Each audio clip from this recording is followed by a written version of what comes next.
اگر کنواں ایسا ہے جو جاری ہے، یعنی چشمے کی طرح اس میں سے پانی نکل رہا ہے اور بھر رہا ہے، جتنا پانی نکالو اتنا پھر اس میں جو ہے نا بھر جاتا ہے۔ اب ایسا کنواں جو ہے نا وہ اس کو کس طرح پاک کیا جائے گا؟ یعنی کہ اگر اس میں نجاست گر جائے، کوئی جانور وغیرہ مر جائے اور اس کا پانی جو ہے نا وہ پورا نکالنا مقصود ہے،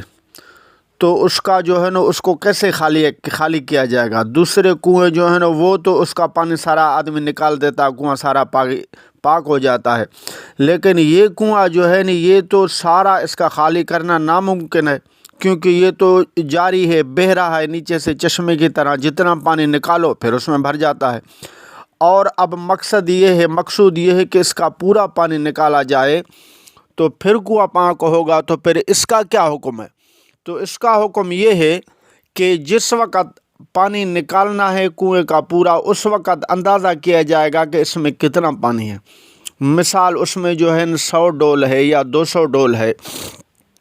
کیونکہ کنویں کا پانی زیادہ کم ہوتا رہتا ہے نا، آدمی نکالتے کم ہوتا ہے، پھر چھوڑتے ہیں پھر بڑھ جاتا ہے، تو اس وقت اس کا اندازہ لگایا جائے گا کہ اس میں کتنے ڈول ہیں اندازاً۔ یعنی مثال 100 ڈول ہیں تو اس میں سے 100 ڈول نکالے جائیں گے۔ 100 ڈول نکالنے کے بعد وہ کنواں جو ہے نا وہ پاک ہو جائے گا۔ پھر اس میں بعد میں پھر پانی بھلے اس میں بھرتا جائے اور اس میں نکلتا جائے، اس کا کوئی مسئلہ نہیں ہے، لیکن اندازہ کر کے اس کو صاف کیا جائے گا، پھر کنواں جو ہے نا پاک ہو جائے گا۔ لیکن یہ کنویں کے پاکائی کے مسائل طہارت کے اس وقت ہیں کہ جب یہ جو تفصیل ہے ڈول نکالنے کے یا پورا پانی نکالنے کا، اس میں شرط سب سے پہلے یہ ہے کہ پہلے وہ گندگی نکالی جائے، وہ نجاست جو اس میں گر گئی ہے جس کی وجہ سے کنواں ناپاک ہوا ہے، پہلے اس کو نکالا جائے گا۔ اس کے بعد جو ہے نا پھر یہ ترتیب ہے، تفصیل ہے، کہیں پر جو ہے نا وہ اگر نجاست تھوڑی ہے تو اس میں سے ڈول نکالے جائیں گے، اگر زیادہ ہے تو پھر کنویں کا سارا پانی نکالا جائے گا۔ یہ تفصیل جو ہے نا اس کے بعد ہے، لیکن پہلے وہ نجاست نکالنا ضروری ہے۔ یہاں تک تو تھے کنویں کے احکام کے، کنویں کا پانی اب ناپاک ہو گیا ہے، اب اس کو پاک کیسے کیا جائے گا؟ آگے یہ حکم ہے کہ اگر اس کنویں سے یعنی اس کے پانی سے وضو کر کے نمازیں پڑھی گئی ہیں، غسل اس میں سے کیا گیا ہے، کپڑے اس میں سے پاک کیے گئے ہیں، تو اب ان کا کیا حکم ہے؟ تو اس کے لیے حکم یہ ہے کہ دیکھا جائے گا کہ اگر جانور گر کر مر گیا ہے صرف، اور پتہ ہے کہ اس وقت وہ گرا ہے، یعنی مثال 2 نمازوں کا وقت بنتا ہے یا 1 نماز کا وقت بنتا ہے، تو 1 نماز جو ہے نا وہ دوبارہ لوٹائی جائے گی جو اس پانی سے جو ہے نا اگر غسل کیا ہے۔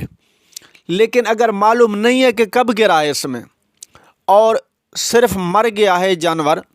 اور پھولا پھٹا نہیں ہے، تو پھر اس میں 1 دن 1 رات کی نمازیں دوبارہ لوٹائی جائیں گی۔ لیکن اگر جانور جو ہے نا وہ گرنے کے بعد وہ پھٹ گیا، گل سڑ گیا، اس میں تعفن اور بدبو پھیل گئی اور وہ اس پانی کے اندر جو ہے نا وہ پھٹ گیا کنویں کے اندر، تو اب یہاں پر 3 دن اور 3 راتوں کی نمازیں جو ہے نا وہ لوٹائی جائیں گی۔ اب یہ کنویں کے احکام جو ہے نا، اس میں سے آج کل جو ٹینکیاں بنی ہوتی ہیں ان کا بھی یہی حکم ہے، یعنی اس میں اگر جانور گر کر مر جائے، پتہ نہیں ہے وہ صرف مر گیا ہے لیکن پھٹا نہیں ہے، تو اس میں بھی 1 دن 1 رات کی نمازیں جو ہے نا وہ دوبارہ پڑھی جائیں گے لوٹا کے۔ اگر جانور مر گیا ہے، پھٹ گیا ہے، مرنے کے بعد پھٹ گیا ہے، گل سڑ اس میں تعفن اور بدبو ہو گیا ہے، تو پھر جو ہے نا 3 دن اور